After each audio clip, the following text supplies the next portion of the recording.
Okay, progress on this guy here. As you can see, I've got 7 batteries in the front here with the BMS on top. I got a Bluetooth so I can connect to it with my phone.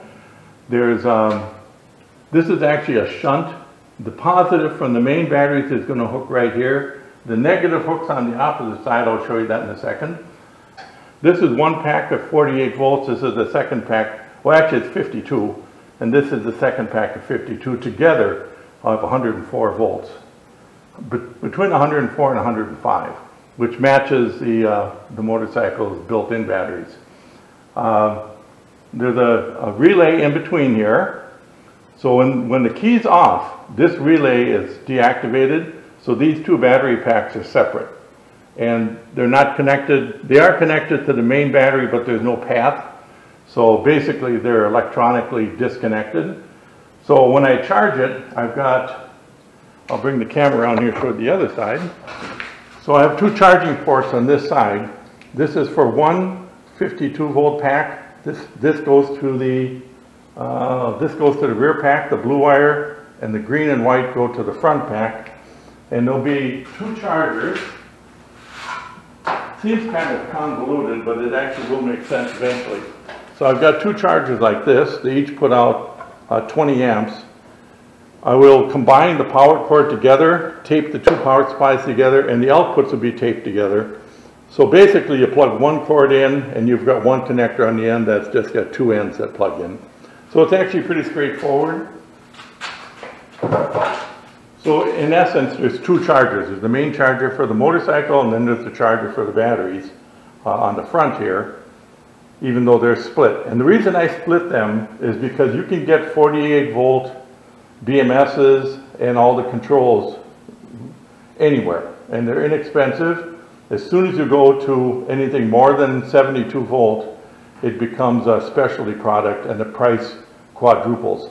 So this way I get by cheaper, I get the job done, and actually the charging is going to go faster because I'm actually charging at 40 amps rather than just straight 20, because I've got the 2 packs at 20 amps each. So it'll be actually faster than if I had a 105 volt BMS and the charger and all that stuff. So right now everything's done. I'm out of connectors, so I have to get some connectors for this.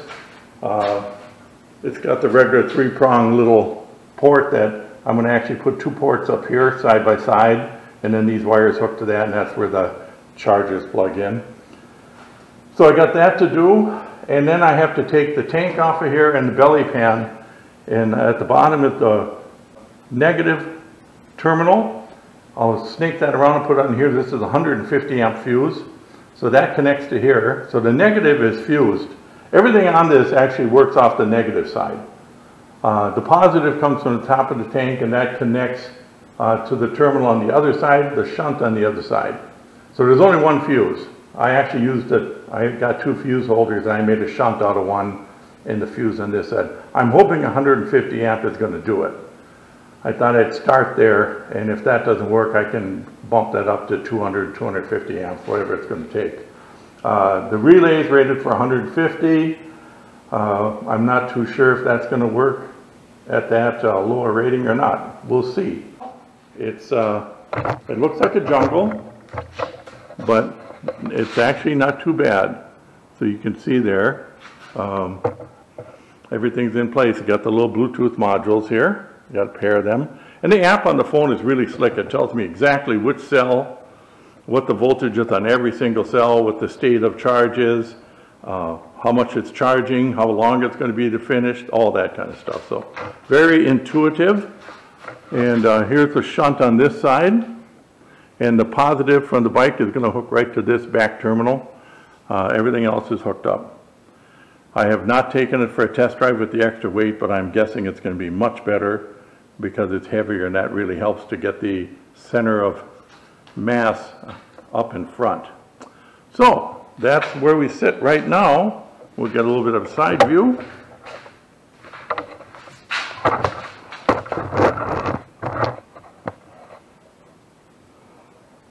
So that's it before the finale.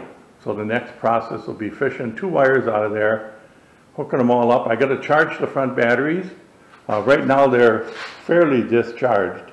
What I don't want to do is turn on the key and have the relay kick in, and then the main batteries are going to try to charge the degraded batteries. So I want to get everybody up to full charge so that we are at equal standing when it takes off, and then we'll test from there. And it's either going to be a success or a flaming failure. Let's not hope for that last thing.